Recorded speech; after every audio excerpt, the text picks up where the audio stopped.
Nobody tells me I'm making it up anymore. Nobody says I'm just trying to get attention or being dramatic.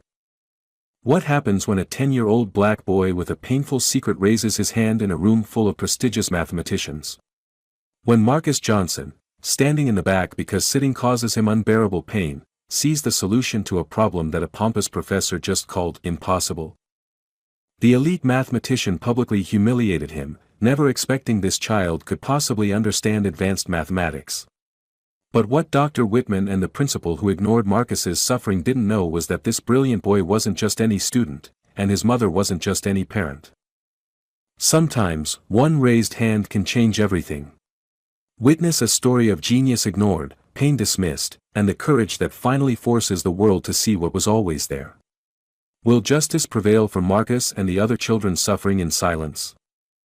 Dear viewer, if you are watching my story for the first time, I humbly request you write the location from where you are watching right now, subscribe this channel and press the bell icon now not to miss the notifications of my daily published new stories. Thank you, and let's dive into the full story. Marcus Johnson, why are you standing again? Take your seat immediately. Mrs. Carter's voice cut through the classroom like a knife.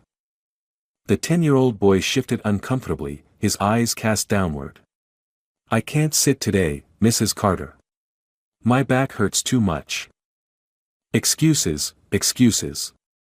You've been standing in class for weeks now. This disruption ends today. Mrs. Carter's pale face flushed with irritation as she pointed to the empty desk in the front row.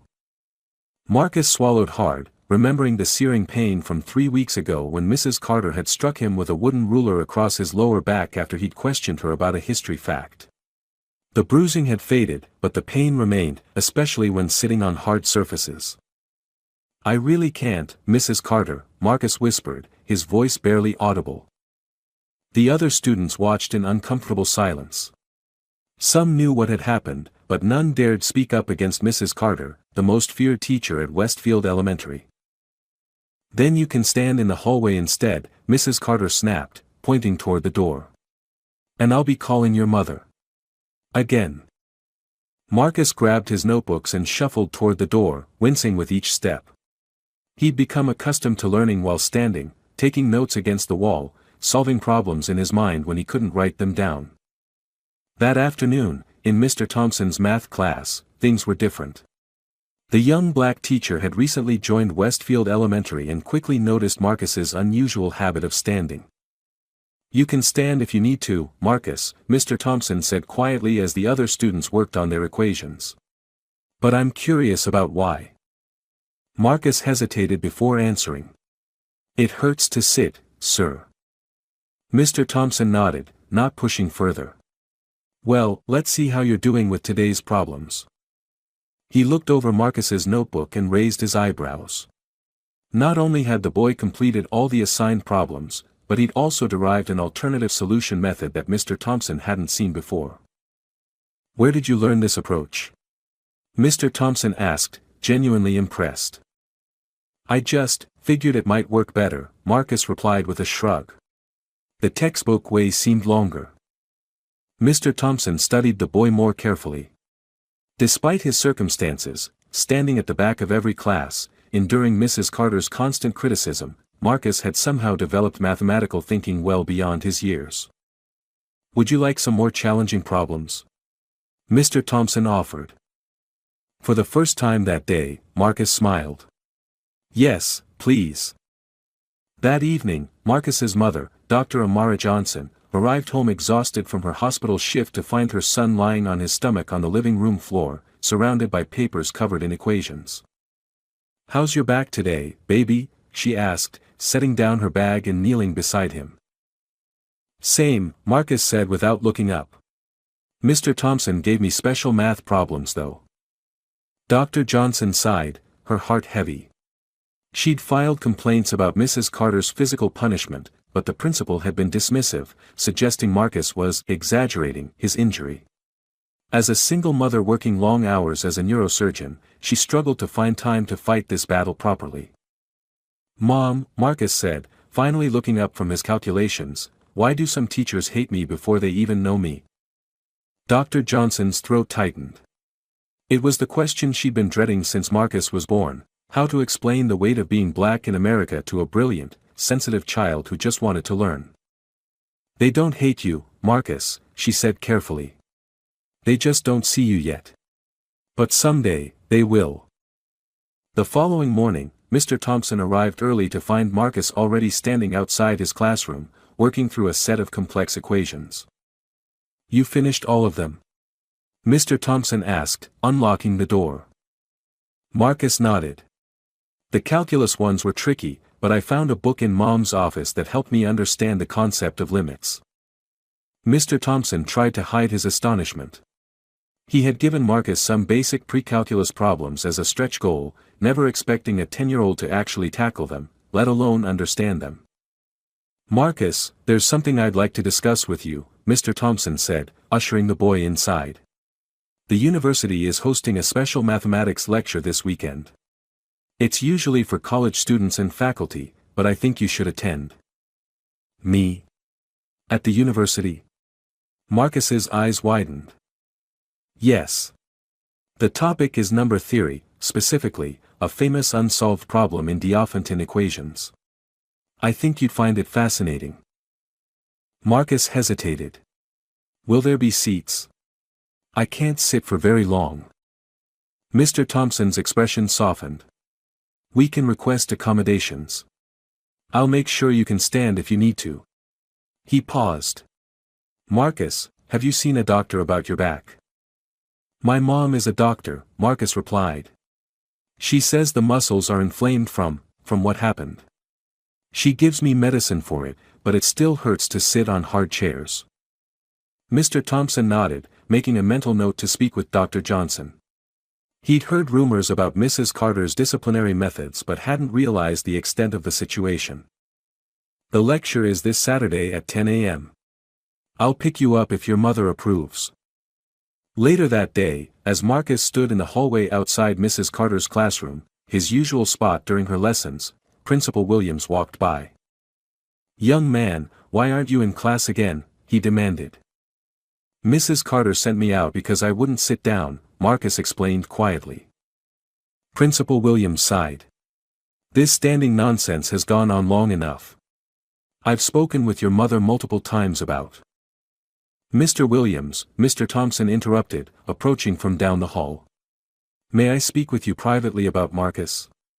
It's regarding an academic opportunity." The principal's eyebrows raised slightly. "Academic opportunity? For him?" Mr. Thompson maintained his composure. "Yes. I'd like permission to bring Marcus to the university's mathematics lecture this weekend. He's displaying exceptional aptitude that I believe warrants nurturing." Principal Williams looked skeptical but nodded curtly.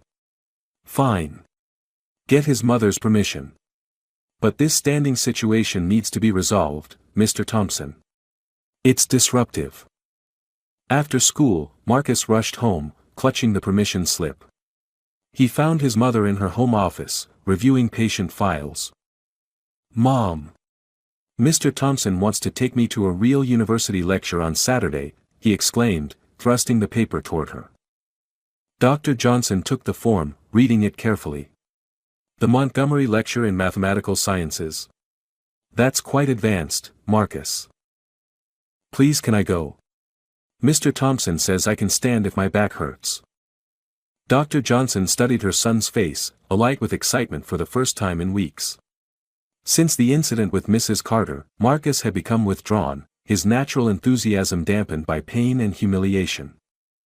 "Of course you can go," she said, signing the form. "I'll speak with Mr. Thompson about your accommodations." That night, Marcus could barely sleep. He spent hours researching Diophantine equations, fascinated by the elegant patterns of numbers that had captivated mathematicians for centuries. For the first time since Mrs. Carter had struck him, Marcus forgot about the pain in his back. Instead, his mind raced with numbers, equations, and possibilities that stretched beyond the confines of his elementary school classroom, beyond the limits others had placed on him. Saturday morning arrived with a crisp autumn breeze. Marcus stood on the front porch, nervously adjusting his collared shirt as Mr. Thompson's car pulled into the driveway.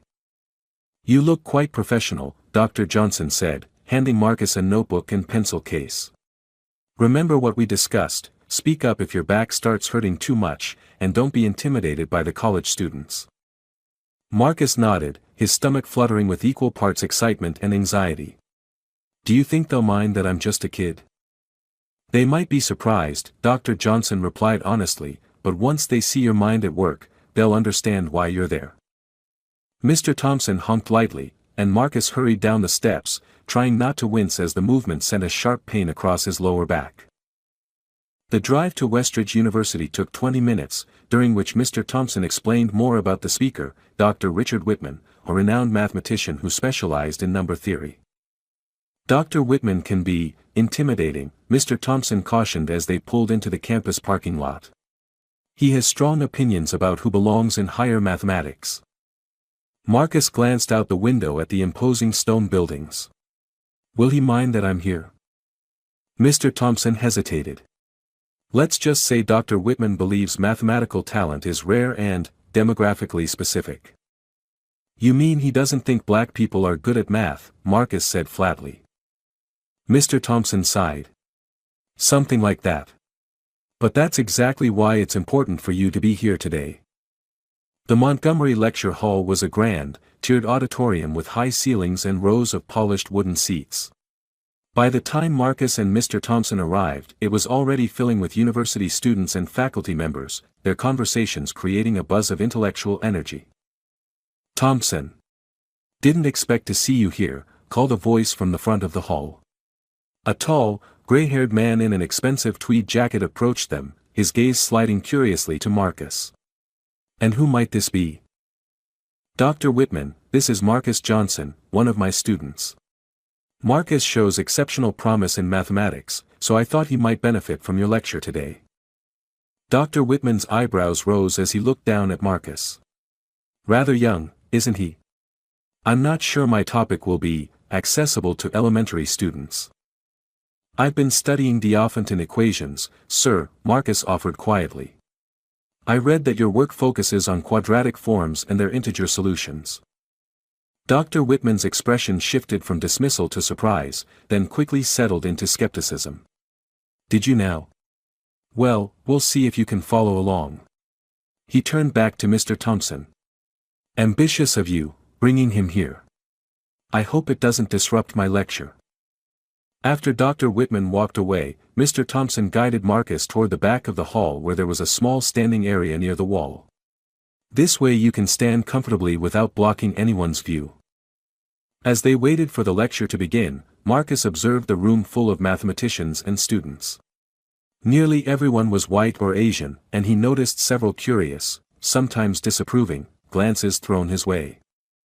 At exactly 10 a.m., Dr. Whitman took the podium, his commanding presence immediately silencing the room. Today's topic addresses one of the most elegant yet frustratingly resistant problems in number theory, he began, his voice resonating through the hall. A problem that has withstood the attempts of the finest mathematical minds for decades. Marcus listened intently as Dr. Whitman outlined the historical context of the problem, taking careful notes in his small, precise handwriting. Despite the complex terminology, Marcus found he could follow most of the concepts, translating them into the visual patterns he always saw in his mind when working with numbers.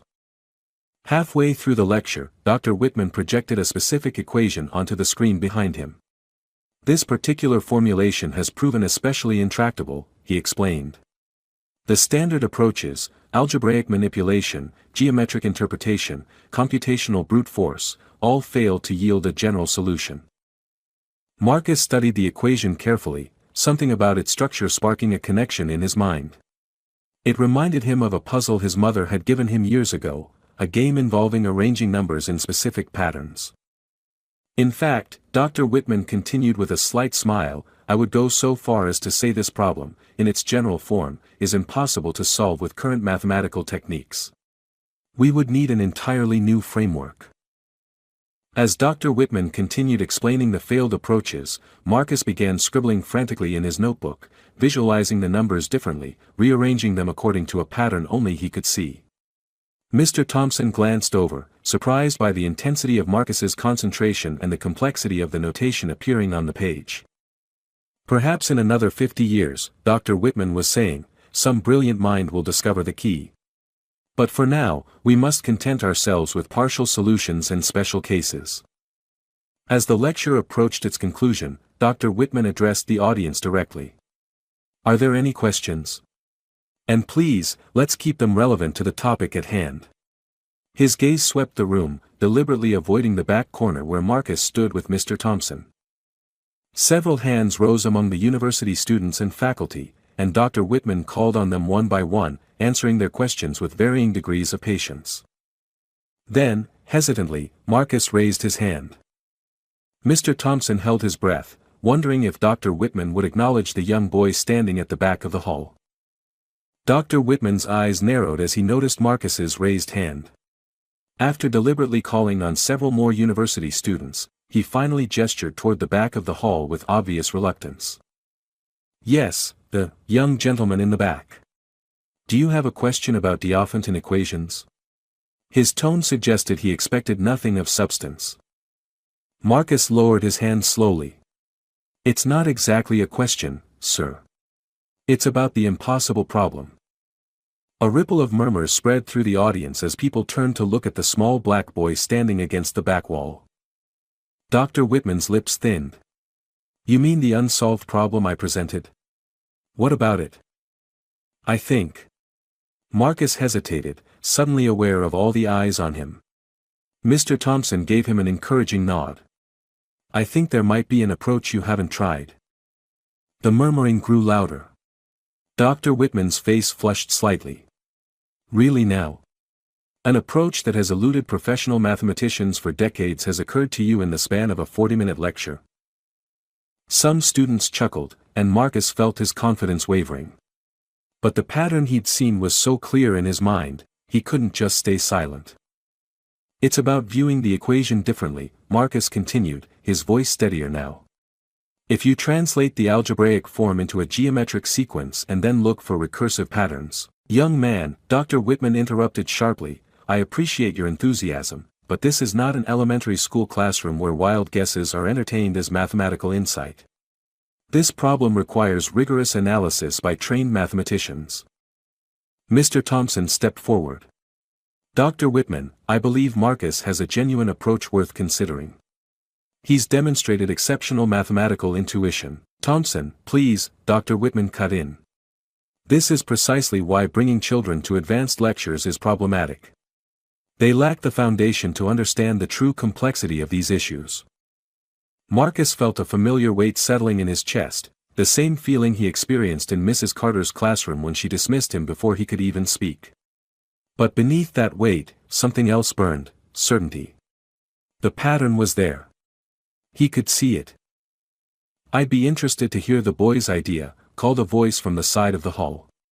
A woman with silver-streaked hair and sharp eyes stood up. I'm Dr. Catherine Miller from the number theory department. We should encourage young mathematical thinking, not dismiss it. Dr. Whitman's jaw tightened visibly. Catherine, we have a schedule to maintain, and what better use of our time than exploring new approaches? Dr. Miller countered. Even if it doesn't lead to a solution, the pedagogical value alone. Fine, Dr. Whitman snapped. The young man can present his approach. But briefly. All eyes returned to Marcus, who suddenly felt the pain in his back intensify with the pressure of the moment. Mr. Thompson leaned down and whispered, You don't have to do this if you don't want to. But Marcus straightened his shoulders despite the pain. I want to try, sir. Dr. Whitman gestured impatiently toward the podium. Come to the front then, so everyone can hear you. Marcus made his way down the center aisle, acutely aware of the whispers following him. The walk seemed endless, each step bringing a twinge of pain from his injured back and a new wave of doubt about his theory. When he finally reached the podium, he realized it was too tall for him to see over properly. Dr. Whitman made no move to adjust it, leaving Marcus standing awkwardly beside the imposing structure. Dr. Miller approached with a gentle smile. Here, she said, bringing over a small step stool from the corner. Stand on this. Even with the stool, Marcus barely reached the microphone. He placed his notebook on the podium and looked out at the sea of faces, some curious, some dismissive, some openly hostile. The problem, Marcus began, his voice thin in the large hall, looks impossible when we approach it algebraically because we're trying to force it into existing frameworks. He turned to the large whiteboard behind him. May I write something, please? Dr. Whitman gestured curtly, handing him a marker with obvious reluctance. Marcus began writing a series of equations, his hands steady despite his nerves. The hall grew quieter as students and professors alike tried to follow his work. Mr. Thompson watched with a mixture of pride and apprehension, while Dr. Miller leaned forward in her seat, her expression increasingly interested. As Marcus continued developing his approach, Dr. Whitman's face darkened. The boy wasn't simply guessing, he was constructing a sophisticated mathematical argument using concepts that should have been far beyond his understanding. A tense silence filled the hall as Marcus finished writing his initial equations. He turned back to face the audience, his small frame barely visible behind the podium. The traditional approach treats this as a static problem, Marcus explained, his voice gaining confidence. But if we view it as a dynamic system with recursive properties, this is absurd, Dr. Whitman interrupted, stepping forward. You're simply rearranging terms without understanding the fundamental constraints. Marcus blinked, momentarily thrown off by the professor's harsh tone. But sir, the constraints change when you view the problem through a different lens. Dr. Whitman crossed his arms. And what lens would that be? What mathematical framework are you possibly employing that decades of professional mathematicians have overlooked? The condescension in his voice was unmistakable. Several audience members shifted uncomfortably in their seats, while others nodded in agreement with the professor. Marcus hesitated, then pointed to his equations. I'm using what my mom calls pattern thinking.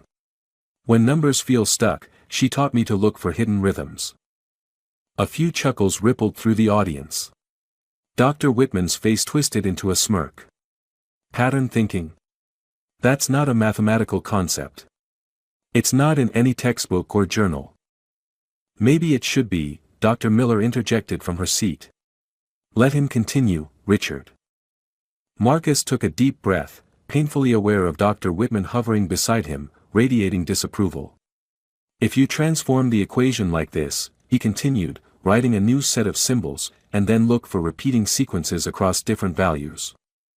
His marker moved confidently across the board, translating the abstract problem into a visual representation that made perfect sense in his mind. Some of the university students had begun taking notes, their expressions shifting from amusement to genuine interest. Dr. Whitman's patience visibly thinned with each passing moment. Young man, you're mixing mathematical concepts haphazardly. This isn't how rigorous mathematics works. Actually, said a graduate student from the third row, I think I see where he's going with this.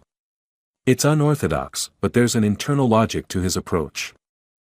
Marcus continued despite the interruptions, his back aching from standing so long but his mind completely absorbed in the problem. As he wrote the final transformation, a murmur spread through the hall. That's unexpected, someone whispered loudly enough to be heard. Dr. Miller stood up and approached the whiteboard, studying Marcus's work with intense concentration. You've created a bridge between two seemingly disparate mathematical domains, she said quietly. How did you see this connection? Before Marcus could answer, Dr. Whitman stepped between them. This is enough. We're not here to humor a child's mathematical fantasies.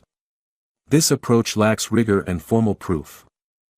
I can provide the proof, Marcus said, his voice small but determined. I just need to show a few more steps. We've indulged this interruption long enough, Dr. Whitman declared, addressing the audience rather than Marcus. Let's return to serious mathematics. Mr. Thompson stood up from his seat in the back. Dr. Whitman, please allow Marcus to finish. His insight deserves consideration. This is not a grade school talent show, Thompson, Dr. Whitman snapped. The boy clearly misunderstands the fundamental nature of the problem. Marcus felt something shift inside him, the same feeling he'd experienced when Mrs. Carter had struck him for questioning her facts. The familiar weight of being silenced, dismissed, erased before he could even finish his thought. But this time was different. This time, he knew with absolute certainty that he was right. The solution follows directly from the transformation, Marcus said, his voice suddenly clear and strong, cutting through Dr. Whitman's dismissal. And I can prove it. Dr. Whitman's face darkened to a deep red as he turned back to Marcus. Fine. Since you insist on this charade, let's see this proof of yours. I'm sure we could all use a moment of entertainment. The word hung in the air, dripping with condescension. Several audience members exchanged uncomfortable glances, while others leaned forward with undisguised curiosity. Thank you, sir, Marcus said quietly, turning back to the board. For the next few minutes, the lecture hall was silent except for the sound of Marcus's marker squeaking against the whiteboard. He worked methodically, translating his pattern-based approach into the formal mathematical language that the audience would recognize. As he worked, Marcus was acutely aware of Dr. Whitman's presence behind him, practically radiating disdain. The pain in his back had intensified from standing so long, but he pushed through it, focusing entirely on the equations flowing from his mind to the board. From his seat, Mr. Thompson watched with a mixture of pride and concern. He'd known Marcus was gifted, but what he was witnessing went beyond talent. It was a kind of mathematical intuition that appeared once in a generation. Dr. Miller had moved to the front row, her eyes never leaving the board as Marcus worked. Occasionally, she would nod slightly or make a note in her small leather-bound notebook. Finally, Marcus capped his marker and turned to face the audience. The solution, he said simply, pointing to his final equation. Dr. Whitman stepped forward immediately, scanning the board with narrowed eyes. The silence stretched uncomfortably as he studied Marcus's work, his expression shifting from dismissal to confusion and then to something harder to read. This is... He began, then stopped, his lips pressing into a thin line. This approach completely disregards established mathematical convention. It's a clever manipulation of symbols, perhaps, but not a valid solution methodology. Dr. Miller stood up. Richard, I think you're being too hasty. The boy has developed an innovative transformation that... Catherine, please, Dr. Whitman cut her off sharply. Are we now taking mathematical instruction from elementary school children? This isn't how mathematics progresses. He turned to the audience, gesturing dismissively toward Marcus's work. This is precisely the problem with mathematics education today. Students are encouraged to follow their intuition rather than learn rigorous approaches. They come up with creative solutions that ignore fundamental principles. Marcus stood silently beside his equations, his expression carefully neutral despite the humiliation burning through him. He'd seen the solution so clearly, why couldn't Dr. Whitman acknowledge even the possibility? Young man, Dr. Whitman continued, addressing Marcus directly now, I appreciate your enthusiasm, but this is not how serious mathematics works. You can't simply reinvent established mathematical frameworks on a whim. But that's exactly how mathematics has always advanced, called a voice from the back of the hall. A young professor with round glasses stood up. Reimagining frameworks is the essence of mathematical innovation. Dr. Whitman's jaw tightened. There's a difference between innovation built on mastery and... He gestured vaguely at the board, this. Dr. Whitman, Marcus said quietly, I understand that my approach is different, but the solution checks out if you test it with specific values. Testing with specific values doesn't constitute a proof, Dr. Whitman replied coldly. This is exactly what I mean, fundamental misunderstandings dressed up as insight. He turned to the audience with an exaggerated sigh. This has been an interesting diversion, but perhaps we should return to our scheduled program. I believe we were discussing legitimate approaches to the problem. With that, Dr. Whitman took the eraser and moved toward Marcus's equations. Wait, Dr. Miller said sharply, standing up. I'd like to examine that work more carefully before you erase it. Catherine, we don't have time for... Make time, she interrupted, her voice unyielding. There's something here worth investigating. Dr. Whitman hesitated, the eraser still in his hand. The tension in the hall was palpable as the two senior mathematicians faced off. Mr. Thompson used the moment to approach the podium. "Marcus, are you okay?" he asked quietly, noticing how the boy was shifting his weight to ease the pressure on his back. "My back hurts," Marcus admitted softly, "but I want to stay." Dr. Miller had pulled out her phone and was photographing the whiteboard, capturing Marcus's work section by section. Several graduate students were doing the same, while hushed discussions broke out across the hall. Dr. Whitman's expression grew increasingly rigid as he watched his lecture devolve into chaos. Finally, he slammed the eraser down on the podium. "Enough," he snapped. "This has gone too far. We've wasted valuable time on an approach that violates basic mathematical principles. I won't stand here and watch decades of rigorous scholarship be undermined by a black child who might have seen something you missed." Dr. Miller finished quietly. The hall went silent. Dr. Whitman stared at her, his face flushing an even deeper red. "This has nothing to do with," he began, but Dr. Miller cut him off with a raised hand. "Richard, I've known you for 20 years, she said, her voice carrying clearly through the silent hall. "And I've never once seen you this resistant to examining a new approach. Ask yourself why." Marcus stood very still, feeling the weight of everyone's gaze. He hadn't meant to cause such disruption, he'd simply seen a pattern that made sense to him, a way through a problem that others considered impossible. Mr. Thompson placed a supportive hand on Marcus's shoulder. "Perhaps we should continue this discussion in a smaller setting," he suggested, concerned about his student being at the center of this increasingly tense confrontation. "An excellent suggestion," Dr. Miller agreed, turning to Marcus. "Young man, would you be willing to walk me through your approach in more detail? Perhaps in my office after the lecture concludes?" Before Marcus could answer, Dr. Whitman stepped between them. "This lecture is not concluded, Catherine. And I will not have my presentation completely derailed by the possibility that your impossible problem might not be so impossible after all," Dr. Miller challenged quietly. The tension in the lecture hall crackled like electricity. Dr. Whitman stood rigid, his authority publicly challenged in a way that had clearly never happened before. "Very well," he said finally, his voice tight with controlled anger. "Since the audience seems more interested in this novel approach, let's examine it properly." He turned to Marcus. "Explain your methodology. Step by step." It wasn't an invitation, it was a challenge, issued with the confidence of someone who expected to expose fatal flaws at any moment. Marcus glanced at Mr. Thompson, who gave him an encouraging nod. Taking a deep breath, Marcus turned back to the board. "The traditional approach treats this as a static equation," he began, his voice steadier now. "But I noticed that if you transform it into a recursive sequence, patterns emerge that aren't visible in the algebraic form." He pointed to his first transformation. "This step converts the problem from finding specific solutions to identifying the properties of sequences that contain solutions." As Marcus explained each step of his process, the hall grew increasingly quiet. Even those who had been skeptical leaned forward, following his logic with growing interest. Dr. Miller nodded occasionally, her expression shifting from curiosity to something approaching wonder.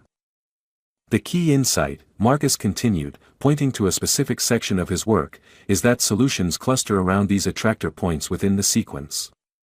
Once you identify the attractors, you can work backward to find the general solution formula."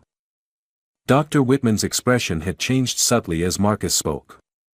The dismissive sneer had given way to a furrowed brow of concentration as he followed the boy's reasoning. Though he still looked ready to pounce on any mistake, there was now a hint of something else in his eyes, a reluctant recognition. "And here," Marcus said, pointing to his final equation, "is where the pattern completes itself. The solution emerges naturally from the transformation." A graduate student from the front row raised her hand. "Can you test it with some values? To verify?" Marcus nodded, grateful for the question. "Let's try with x equals 7. He worked through the calculation quickly, applying his method to the specific case. When he reached the result, he looked up. The solution checks out. Try x equals 23, called another student. That's a case where traditional methods fail. Marcus worked through this example as well, his confidence growing with each step. When he reached the solution, a murmur of appreciation rippled through the audience. Dr. Miller approached the board, examining Marcus's work with intense focus. "You've essentially discovered a new transform," she said, almost to herself. "It bridges combinatorial theory and Diophantine analysis in a way I've never seen articulated." She turned to face the audience. This approach doesn't just solve the specific problem, it potentially offers a framework for addressing an entire class of Diophantine equations that have resisted traditional methods. Dr. Whitman had remained silent throughout Marcus's explanation, his expression unreadable. Now, all eyes turned to him, waiting for his response. "The approach is unorthodox," he admitted finally, "and lacks formal rigor in its current state." Marcus's heart sank, but Dr. Whitman wasn't finished. "However," he continued, the words seeming to cost him considerable effort, "there appears to be a legitimate mathematical insight at its core. With proper development and formalization, it might indeed yield a viable solution methodology." Coming from Dr. Whitman, this grudging acknowledgement was equivalent to enthusiastic praise. "Marcus," Dr. Miller said, turning to the boy with genuine respect in her eyes, "where did you learn to think this way about mathematics?" Marcus shifted uncomfortably, aware that everyone was staring at him. "My mom taught me to look for patterns in everything. She says that's how she solves problems in surgery, finding the patterns that others miss." "Your mother is a surgeon?" Dr. Miller asked with interest. "A neurosurgeon," Marcus replied. "She says the brain is just patterns all the way down." The revelation that this young black boy standing uncomfortably at the podium was the son of a neurosurgeon seemed to cause another shift in the room's energy. Dr. Whitman's expression tightened almost imperceptibly. "Well," Dr. Miller said with a smile, "it seems mathematical talent runs in your family. Though I suspect this particular insight is uniquely yours." As the discussion continued around him, Marcus felt a wave of fatigue wash over him. The pain in his back had intensified from standing so long, and the emotional strain of the confrontation had drained his energy. Mr. Thompson noticed immediately. "I think Marcus needs a break," he said quietly to Dr. Miller. "He's been standing for quite a while now." "Of course," Dr. Miller replied, concern crossing her features. "There's a comfortable couch in the faculty lounge just down the hall." As Mr. Thompson guided Marcus toward the exit, they could hear the excited discussions erupting throughout the lecture hall. Dr. Whitman remained at the podium, studying Marcus's equations with an expression caught between frustration and reluctant fascination. "You did something remarkable today," Mr. Thompson told Marcus as they walked slowly down the corridor. "Something that will change how people see you, and others like you." Marcus nodded tiredly. "Do you think Dr. Whitman will ever admit I was right?" Mr. Thompson smiled sadly. "Some people find it very difficult to change their perceptions, Marcus.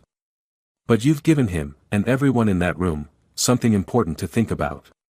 And that's a beginning." The faculty lounge was quiet and cool, a welcome respite from the tension of the lecture hall. Marcus lay carefully on his side on a leather couch, relief washing over his face as the pressure eased from his injured back. "Better?" Mr. Thompson asked, handing him a glass of water. Marcus nodded. "Thank you, sir." They both looked up as the door opened and Dr. Miller entered, followed by several other professors and graduate students, all talking animatedly. "Marcus," Dr. Miller said, approaching the couch, "we've been discussing your approach, and there's unanimous agreement that you've discovered something significant." She sat in a chair across from him, her expression serious but kind. "Several of us have verified your methodology with additional test cases, and it holds up beautifully. Dr. Whitman is still reviewing it, but the rest of us are convinced." One of the younger professors stepped forward. "It's not just that you solved the problem, which is impressive enough. It's that your approach potentially opens up new avenues for tackling similar equations that have resisted conventional methods. We'd like your permission to develop your idea into a formal paper," Dr. Miller continued. "With you as a co-author, of course." Marcus's eyes widened. Me? A co-author?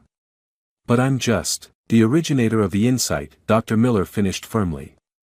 Age is irrelevant in mathematics. The quality of the idea is what matters. The door opened again, and Dr. Whitman entered, his face a careful mask of professional composure. The room quieted immediately, all eyes turning to him. After careful review, he began stiffly, I must concede that the approach demonstrated by Marcus, contains valid mathematical insights. He cleared his throat, clearly uncomfortable. While the methodology requires formalization and rigorous proof, the core concept appears sound. He paused, then added reluctantly, it represents a genuinely innovative perspective on the problem. Coming from Dr. Whitman, this was tantamount to enthusiastic endorsement. Several people in the room exchanged surprised glances. Dr. Miller smiled. Thank you for that assessment, Richard. We were just discussing the possibility of developing Marcus's insight into a formal paper. Dr. Whitman's expression tightened. That seems premature. The approach needs considerable refinement before it's suitable for publication. Which is precisely why collaboration would be valuable, countered another professor. Marcus provides the novel insight, we supply the formal mathematical framework. And who exactly would lead this collaboration? Dr. Whitman asked, his tone making it clear he had strong opinions on the matter. I would be honored to, Dr. Miller replied, looking at Marcus. With your permission, of course.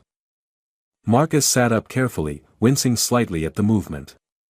I'd like that very much, Dr. Miller. Dr. Whitman's lips pressed into a thin line. Catherine, perhaps we should discuss this privately before making commitments. There's nothing to discuss, Richard, Dr. Miller replied evenly. This is my decision as head of the number theory department. The tension between the two senior mathematicians was palpable. Finally, Dr. Whitman gave a curt nod and turned to leave. At the door, he paused and looked back at Marcus. Young man, he said, his voice carefully controlled, your approach is unorthodox and lacks formal training. But, he added with visible effort, it contains genuine insight. You have an unusual mind. With that ambiguous acknowledgement, he left the room. High praise, coming from Richard, Dr. Miller remarked dryly. I don't think I've ever heard him admit he was wrong about anything. He didn't exactly admit he was wrong, one of the graduate students pointed out. For Richard, that was practically a full confession and apology, Dr. Miller replied with a small smile. She turned back to Marcus. Now, I have some questions about how you developed this approach. When did you first start seeing mathematical patterns this way? As Marcus explained his thought process, the mathematicians listened with growing interest. Several took notes, occasionally interrupting with questions that Marcus answered with increasing confidence. It's extraordinary, one professor remarked to Mr. Thompson. He has no formal training in advanced mathematics, yet he's intuitively grasped concepts that usually require years of specialized study. Mr. Thompson nodded. Marcus sees patterns everywhere. It's how his mind works. Unfortunately, our education system isn't designed to nurture that kind of thinking, especially not for kids who look like Marcus. The conversation shifted to Marcus's education, with several professors expressing interest in his future mathematical development. Have you considered specialized programs? Dr. Miller asked. There are summer institutes designed for mathematically gifted students. My mom and I have looked into some, Marcus replied. But they're expensive, and many of them require sitting in classrooms all day. He shifted uncomfortably on the couch. That's difficult for me right now. Dr. Miller's expression softened with concern. You mentioned standing is more comfortable for you. May I ask why? Marcus hesitated, looking at Mr. Thompson. Marcus has a back injury, Mr. Thompson explained carefully. Sitting for extended periods causes him significant pain. A sports injury? One of the professors asked. Marcus looked down at his hands. No, sir. A teacher hit me with a ruler. Hard. Multiple times. The room fell silent, expressions of shock and dismay spreading across the faces of the university faculty. "A teacher did this to you?" Dr. Miller asked, her voice tight with controlled anger. Marcus nodded. "Mrs. Carter. She got angry when I corrected a historical fact. She said I was being disrespectful." His voice dropped to almost a whisper. "She hits lots of kids, but especially me." Mr. Thompson's jaw tightened. "I've only been at Westfield Elementary for a few months, but I've heard rumors about Mrs. Carter's disciplinary methods. The administration hasn't taken the complaints seriously." "This is assault," said one of the professors, her voice sharp with outrage. "Has this been reported to the authorities?" "My mom has filed reports," Marcus said quietly. "The principal said she was overreacting and that I need to learn respect." Dr. Miller's expression had hardened into something formidable. The same boy who just solved a mathematical problem that stumped professionals for decades is being physically abused by his teacher, and the school is doing nothing? She turned to Mr. Thompson. "We need to speak with Marcus's mother immediately. This situation goes beyond unacceptable." As the faculty discussed the situation with increasing indignation, Marcus felt a strange mixture of emotions. The validation of his mathematical abilities filled him with pride, but talking about Mrs. Carter brought back the familiar feelings of shame and helplessness. "It's not just me," he said suddenly, his voice stronger. "There are other kids she targets too. Mostly the black and brown kids." The room fell silent again, the implications of his statement hanging heavy in the air. "Marcus," Dr. Miller said finally, her voice gentle but resolute, "what happened today matters in more ways than one. You've not only made a contribution to mathematics, you've given us an opportunity to address injustice. Sometimes that's what it takes, someone with the courage to speak up and be seen." Monday morning arrived with a buzz of excitement at Westfield Elementary. Word had somehow spread about Marcus's performance at the university lecture, creating a ripple of rumors throughout the school. "Is it true you solved some impossible math problem? I heard you made a famous professor look stupid. My mom saw something about you on the university's Twitter account." Marcus tried to ignore the questions as he made his way through the hallways, standing straighter despite the persistent pain in his back. For once, the discomfort seemed less important than the newfound respect in his classmates' eyes. Mr. Thompson greeted him with a proud smile. "Our local celebrity. How are you feeling after Saturday's excitement?" "Good, I think," Marcus replied. "Dr. Miller called my mom yesterday.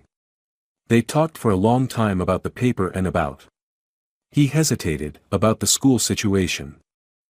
Mr. Thompson nodded, his expression turning serious. "Your mom mentioned that. We're going to address it, Marcus. Things are going to change." Later that morning, as Marcus stood in his usual spot at the back of Mrs. Carter's history class, the classroom door opened. Principal Williams stepped in, his face unusually somber. "Mrs. Carter, may I have a word with you in the hallway?" he asked, his voice tight. Mrs. Carter's eyes narrowed suspiciously, but she nodded and followed him out. Through the door's window, Marcus could see their conversation growing increasingly animated, Mrs. Carter's hands gesturing emphatically while Principal Williams repeatedly shook his head. When she returned, Mrs. Carter's face was flushed with anger. She glared directly at Marcus before addressing the class with forced cheerfulness. "Students, please read Chapter 7 silently while I prepare our next activity." Throughout the rest of the day, Marcus noticed the faculty behaving strangely. Teachers whispered in the hallways, conversations abruptly stopping when students approached. Principal Williams was seen hurrying between meetings, his expression growing more harried by the hour. By afternoon, new rumors had replaced the excitement about Marcus's mathematical achievement. "I heard Mrs. Carter is in big trouble. Someone said there's going to be an investigation. My sister's teacher said some university people are coming to the school tomorrow." As Marcus stood in Mr. Thompson's math class, working through advanced calculus problems, the teacher approached quietly. "Your mother asked me to tell you she'll be picking you up today," Mr. Thompson said, keeping his voice low. "She has some important news to discuss with you." When the final bell rang, Marcus found his mother waiting in the parking lot, still dressed in her hospital scrubs. Her expression was a mixture of determination and barely controlled anger. "How was school?" she asked as he climbed carefully into the car. "Strange," Marcus admitted. "Everyone's talking about Saturday, and Mrs. Carter got called out of class by Principal Williams. She seemed really mad when she came back." Dr. Johnson nodded grimly. "I imagine she was." She glanced at her son. "Dr. Miller contacted the school board directly after our conversation yesterday. She also reached out to several colleagues who sit on educational oversight committees." She pulled out of the parking lot, her hands gripping the steering wheel tightly. "The university's legal department is involved now, Marcus. What Mrs. Carter did to you, what she's apparently been doing to multiple students, isn't just unacceptable. It's illegal." Marcus sat quietly, processing this information. Part of him felt relieved that someone was finally taking action, but another part felt anxious about the attention. "Will I have to talk about it?" "About what happened?" he asked hesitantly. "Only if you feel comfortable doing so," his mother assured him. "Dr. Miller has already provided a statement about your back injury and how it affected your participation in the lecture. Several other parents have come forward with similar experiences." She reached over to squeeze his hand gently. "You're not alone in this, Marcus. And what you did at that lecture, not just solving the problem, but standing up for yourself when Dr. Whitman tried to dismiss you, has given other people courage to speak up too."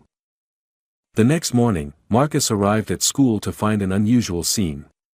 Several official-looking cars were parked in the visitors section, and a small group of people in formal attire was being escorted to the principal's office. "That's Dr. Miller," Marcus exclaimed, recognizing the silver-haired mathematician among the group. Throughout the morning, students and teachers alike noticed administrators and visitors moving through the hallways, occasionally pausing to observe classes or speak with faculty members. When lunchtime arrived, Marcus found Mr. Thompson waiting for him outside the cafeteria. "The district superintendent would like to speak with you," he said quietly. "Your mother has been notified and is on her way. You don't have to talk to anyone without her present if you don't want to." Marcus considered this for a moment, then nodded. "I'll wait for Mom." As they walked toward the administrative offices, they passed Mrs. Carter being escorted from her classroom by the assistant principal. Her face was ashen, her usual confident demeanor replaced by rigid tension. She locked eyes with Marcus as they passed in the hallway. For a moment, the old fear flashed through him, the memory of pain, of being silenced and dismissed. But something had shifted. In Mrs. Carter's eyes, beneath the anger, Marcus recognized something new, uncertainty. In that moment, Marcus understood that something fundamental had changed. Not just for him, but for every student who had ever stood in silent pain, afraid to speak up. "Marcus," Mr. Thompson said gently, noticing his hesitation, "are you okay?" Marcus straightened his shoulders and continued walking. "Yes, sir," he replied. "I think I'm going to be fine." Dr. Amara Johnson strode through Westfield Elementary's front doors with the purposeful efficiency of someone accustomed to navigating hospital corridors during emergencies. Still dressed in surgical scrubs from her morning procedure, she carried both the authority of her profession and the fierce determination of a mother protecting her child. The school secretary's eyes widened as Dr. Johnson approached the front desk. "I'm here to meet with the superintendent regarding my son, Marcus Johnson," she stated, her voice calm but unyielding. "Dr. Johnson, thank you for coming," said a voice from the hallway. Principal Williams emerged from his office, his normally confident demeanor notably subdued. "Superintendent Rivera is waiting in the conference room with representatives from the school board and representatives from Westridge University's Department of Mathematics and Legal Affairs," Dr. Johnson finished for him. "Yes, I'm aware. Dr. Miller briefed me this morning." Principal Williams blinked, clearly caught off guard by her knowledge of the situation. "Yes, well, if you'll follow me." "First, I'd like to see my son," Dr. Johnson replied firmly. "Of course. He's waiting with Mr. Thompson in the counselor's office." As they walked through the administrative area, Dr. Johnson noted the unusual activity, district officials huddled in whispered conversations, administrative staff moving with heightened urgency, and through the glass windows of the conference room, a group of serious-faced individuals reviewing documents. When they reached the counselor's office, Marcus looked up with relief. "Mom!" Dr. Johnson embraced him carefully, mindful of his back. "How are you doing, baby?" "I'm okay," Marcus assured her. "Mr. Thompson has been with me the whole time." Dr. Johnson turned to the mathematics teacher with genuine gratitude. "Thank you for looking out for him." Mr. Thompson nodded solemnly. "It's been my honor to support Marcus. He's an extraordinary young man." "Yes, he is," Dr. Johnson agreed, fixing Principal Williams with a pointed look. "Which makes it all the more shameful that this school has failed to protect him." Principal Williams cleared his throat uncomfortably. "Dr. Johnson, I understand your frustration, but I want to assure you that we take all allegations of inappropriate discipline very seriously." "Allegations?" Dr. Johnson's voice cut through the room like a scalpel. "My son has been physically abused in your school, Mr. Williams. I have documented his injuries. I have filed reports that your office consistently downplayed or ignored. These aren't allegations, they're facts." She opened her bag and removed a manila folder. "Here are the medical records documenting the damage to Marcus's lumbar region, including the bruising patterns consistent with being struck repeatedly with a linear object. Here are copies of the 3 formal complaints I filed with your office over the past month. And here," she continued, pulling out another document, "is the neurological consultant's assessment of the ongoing pain Marcus experiences when sitting for extended periods." Principal Williams stared at the stack of documentation, his face paling slightly. "I wasn't aware of the extent of the situation." "That's precisely the problem," Dr. Johnson replied. "You chose not to be aware, even when the evidence was presented to you directly. Instead, you suggested that my son was exaggerating his injury and needed to learn proper classroom behavior." The principal winced at hearing his own words quoted back to him. "Now," Dr. Johnson continued, her tone shifting from accusatory to coldly professional, "shall we join the superintendent? I believe there are several matters that require immediate attention." The conference room fell silent as Dr. Johnson entered with Marcus beside her. Superintendent Rivera, a stern-looking woman in her 50s, rose to greet them. "Dr. Johnson, thank you for coming. And Marcus," her expression softened slightly, "it's good to meet you, young man. We've heard quite a lot about you in the past 48 hours. Dr. Miller approached from the far end of the table, offering Marcus a warm smile. "Marcus, it's good to see you again. I hope you don't mind, but I've shared our mathematical work with some colleagues who are very impressed." Marcus returned her smile tentatively. "Thank you for coming, Dr. Miller. Please, have a seat." Superintendent Rivera gestured to 2 empty chairs. "My son will be standing," Dr. Johnson replied firmly. "As you should be aware from his medical records, sitting causes him considerable pain due to the injuries he sustained when Mrs. Carter struck him repeatedly with a ruler." The room's atmosphere shifted perceptibly at this direct statement. "Yes, about that," Superintendent Rivera began, her expression grave.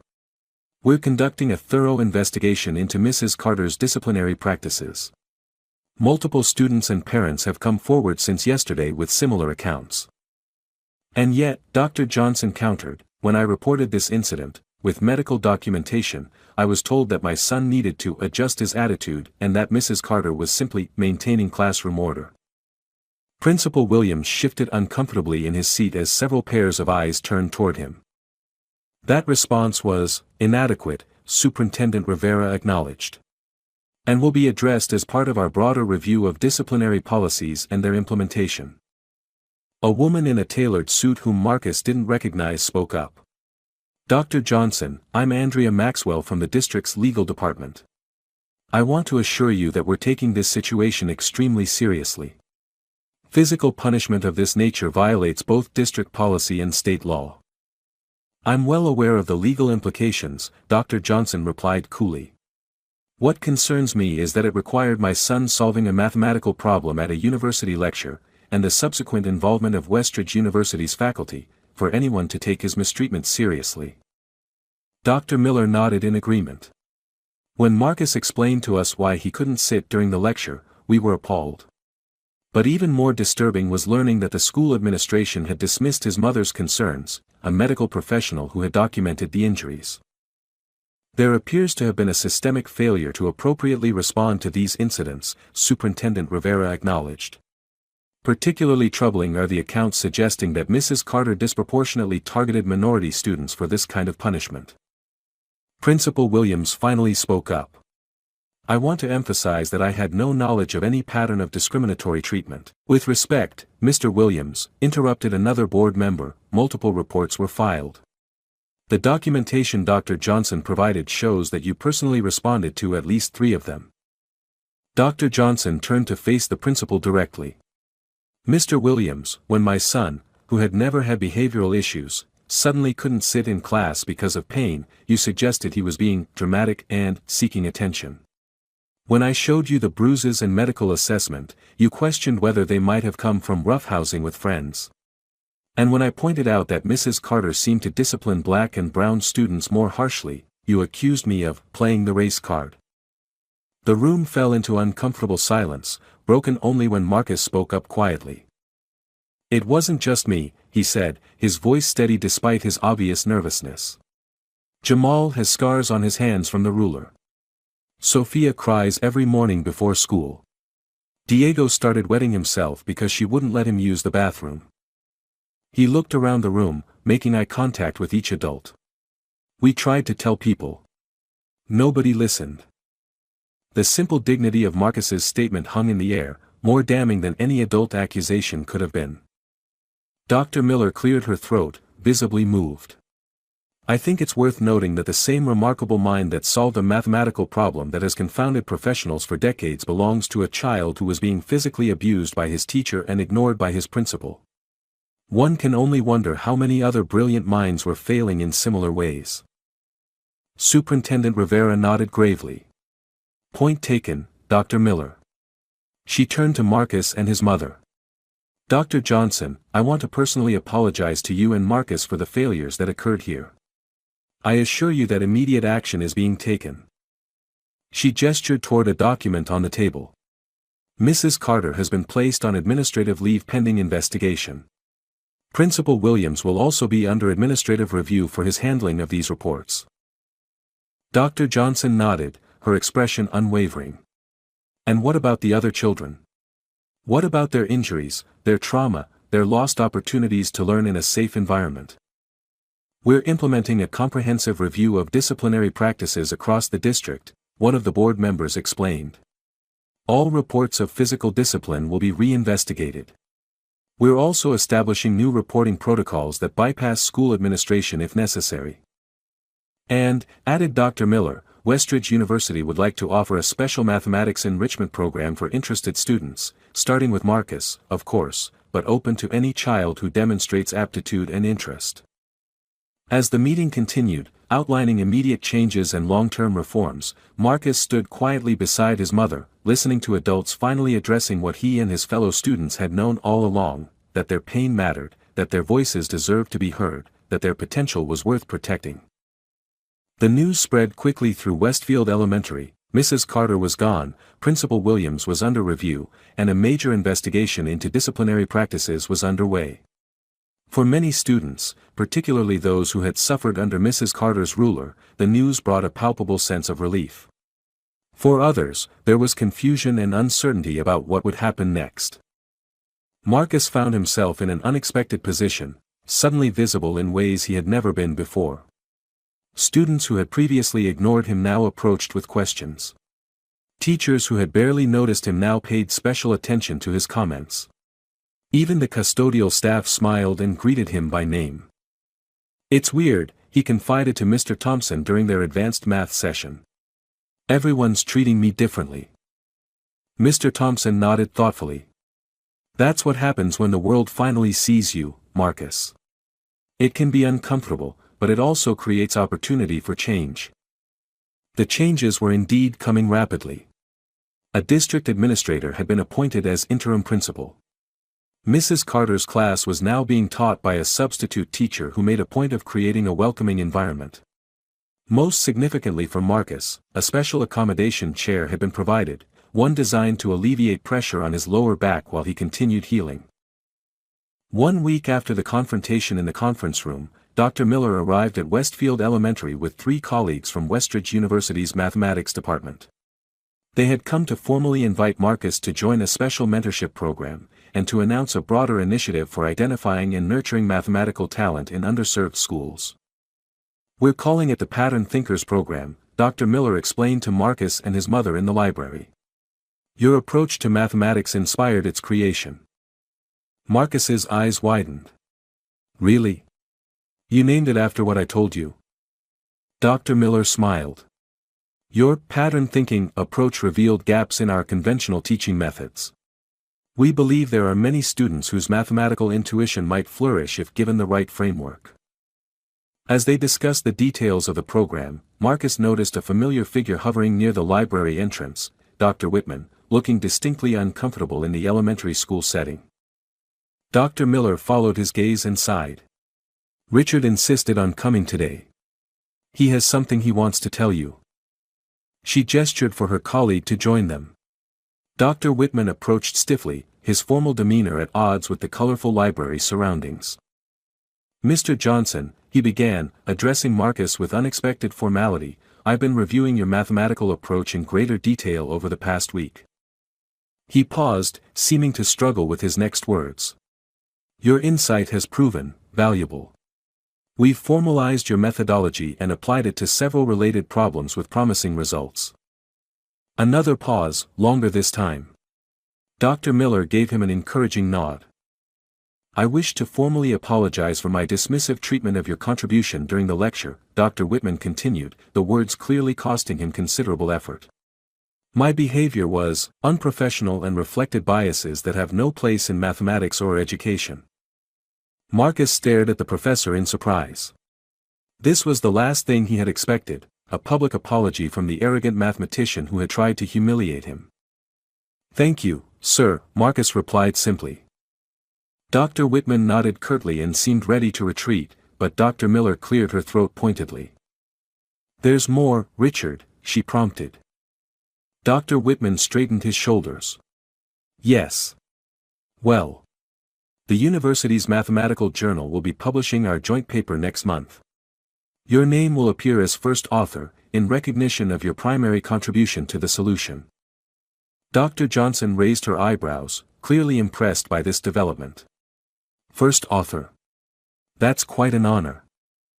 "It is," Dr. Miller confirmed. "Especially for someone who is, shall we say, somewhat younger than our typical contributors." Marcus couldn't help smiling. "Does that mean people will use my method to solve other problems?" "Indeed," Dr. Whitman replied, his professional interest momentarily overcoming his discomfort. "We're already seeing applications in several areas of number theory. Your perspective has opened new avenues of investigation." After the mathematicians departed, the library fell quiet. Marcus sat carefully in his special chair, processing everything that had happened. "You've started something important," Dr. Johnson told her son, gently squeezing his shoulder. "Not just in mathematics, but here at this school." Indeed, changes were rippling throughout Westfield Elementary and beyond. The district investigation had uncovered troubling patterns of disciplinary disparities across multiple schools. Mrs. Carter, it turned out, was not the only teacher using inappropriate physical punishment, nor was Principal Williams the only administrator turning a blind eye. The following day, Superintendent Rivera called a district-wide faculty meeting to announce comprehensive policy changes. Physical discipline of any kind was explicitly prohibited. New reporting mechanisms were established that allowed concerns to bypass school administration when necessary. Most significantly, mandatory training on implicit bias and equitable discipline practices would be implemented immediately. For students like Jamal, Sophia, and Diego, who had suffered silently under Mrs. Carter's regime, these changes brought a newfound sense of safety. When Marcus passed them in the hallway, their eyes held a mixture of gratitude and shared understanding. They had been seen. They had been heard. They mattered. Mr. Thompson had been appointed to lead a special mathematics enrichment program at Westfield, inspired by Marcus's experience but designed to identify and nurture talent that might otherwise go unrecognized. "You know what the best part is?" he told Marcus as they worked on a particularly challenging problem set. "We're finding brilliant mathematical minds in students who were previously labeled as difficult or underperforming. It turns out that when you stop hitting kids and start listening to them, amazing things happen." As for Principal Williams, the administrative review had revealed a pattern of negligence in addressing discrimination complaints. He had been reassigned to a non-supervisory position at the district office pending further investigation, a development that many teachers quietly celebrated. Mrs. Carter's fate was more decisive. The investigation uncovered decades of complaints that had been systematically minimized or ignored. She was placed on permanent administrative leave pending termination proceedings and potential legal charges. For Marcus himself, the most meaningful change was simpler: he could finally begin to heal, physically from his injuries, and emotionally from the experience of being silenced and dismissed. "How's your back feeling today?" Dr. Johnson asked one evening as they sat at the dinner table. Marcus considered the question carefully. "Better," he said finally. "It still hurts sometimes, but I can sit longer now before it starts aching." Dr. Johnson nodded, relief evident in her expression. "The physical therapist says you're making excellent progress. And the university chair seems to be helping at school." "It is," Marcus confirmed. "But you know what helps even more? Nobody tells me I'm making it up anymore. Nobody says I'm just trying to get attention or being dramatic." Dr. Johnson reached across the table to squeeze her son's hand. "Being believed matters, doesn't it?" "It changes everything," Marcus replied simply. 2 months after the university lecture that had changed everything, Marcus Johnson stood at the entrance to Westridge University's Mathematical Sciences building, staring up at the imposing structure with a mixture of excitement and apprehension. "Ready?" Dr. Miller asked, smiling down at him. Marcus nodded, adjusting the strap of his new backpack. "Ready."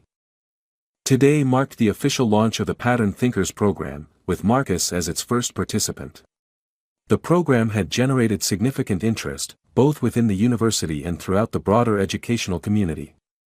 What had begun as a response to one boy's remarkable mathematical insight had evolved into a comprehensive initiative to identify and nurture talent in students from underrepresented backgrounds. As they walked through the corridors toward the mathematics department, Marcus walked tall and straight, a marked difference from the boy who had shuffled painfully through school hallways just months earlier. The physical therapy recommended by his mother's neurologist colleagues had helped his back heal, and the specially designed chair provided by the university had allowed him to sit comfortably for increasingly longer periods. But the physical healing was only part of the transformation. There was a new confidence in Marcus's bearing, a quiet self-assurance that came from finally being seen and heard. The department conference room was filled with faces both familiar and new: Dr. Miller and her colleagues, Mr. Thompson and several other teachers from Westfield Elementary, Superintendent Rivera, representatives from the school board, and, somewhat surprisingly, Dr. Whitman, looking more approachable in casual attire. "Marcus," called a voice from across the room. Jamal, Sophia, and Diego waved enthusiastically. They were among the 12 students selected for the first cohort of the Pattern Thinkers program, each identified not through standardized tests but through a new assessment designed to recognize mathematical intuition and creative problem solving. Dr. Miller called the gathering to order, welcoming everyone to the inaugural session. "What began with one extraordinary insight from a young mind has blossomed into something much larger," she explained. "The Pattern Thinkers program represents a fundamental shift in how we identify and nurture mathematical talent, focusing not just on computational skill but on creative approaches to problem solving." She gestured toward Marcus. "Our inspiration came from watching a 10-year-old boy approach an impossible problem with fresh eyes, unconstrained by conventional mathematical frameworks."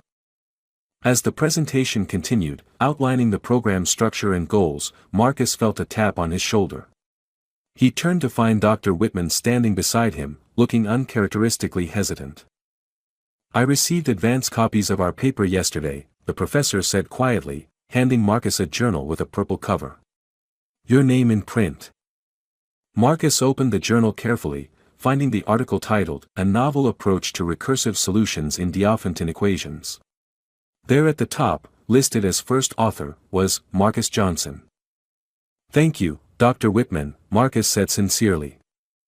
The professor cleared his throat awkwardly. "I've been re-evaluating certain assumptions throughout my career," he admitted. "Your approach to the problem forced me to confront biases I wasn't fully aware I held." Before Marcus could respond, Dr. Miller called everyone's attention for the official ribbon-cutting ceremony.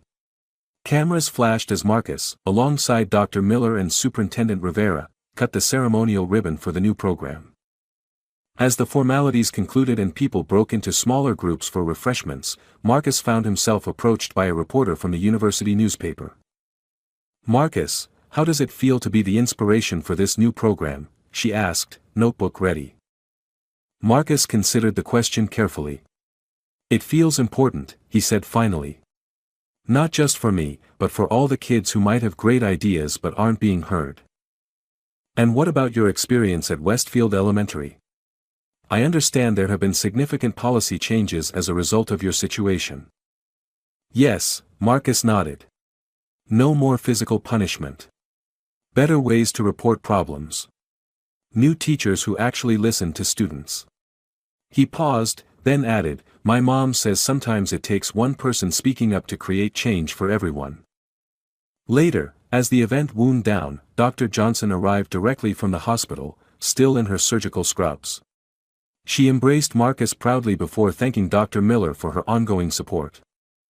"The program is already generating interest beyond the district," Dr. Miller told them. "We've received inquiries from educational departments in 3 states. It's addressing a real need," Dr. Johnson agreed. "Especially for children from backgrounds where mathematical genius isn't expected or nurtured." As they prepared to leave, Mr. Thompson approached with some exciting news. "The special classroom accommodations we implemented based on Marcus's needs have helped other students too," he explained. "We're seeing improvements in concentration and participation across the board. It turns out that when we make education accessible for those who need it most, everyone benefits." On the drive home, Marcus sat comfortably in the passenger seat, no longer needing to lie across the back seat to alleviate pain, and reflected on everything that had changed. "Mom," he said suddenly, "remember when you told me that some people don't see me yet, but someday they would?" Dr. Johnson glanced over, smiling. "I remember. I think what happened is that when one person finally saw me, Mr. Thompson, it helped other people see me too. And then when they saw me, they started seeing other kids who were invisible before." Dr. Johnson reached over to squeeze her son's hand. "That's exactly how change happens, baby. One person at a time, until we all see each other clearly." As they pulled into their driveway, Marcus noticed something new, a package waiting on their porch.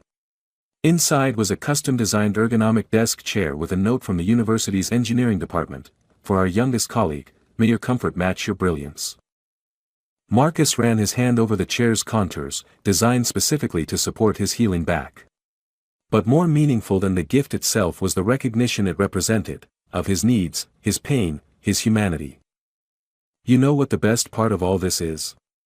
Marcus said as they carried the chair inside. "What's that?" his mother asked. "Now when I raise my hand, people listen." Dear friend, this story reminds us that brilliance exists everywhere, in every community, every classroom, every child, but only flourishes when we create safe spaces where all children are seen, heard, and believed. Too often, talent goes unrecognized because of prejudice, and pain goes unaddressed because of indifference.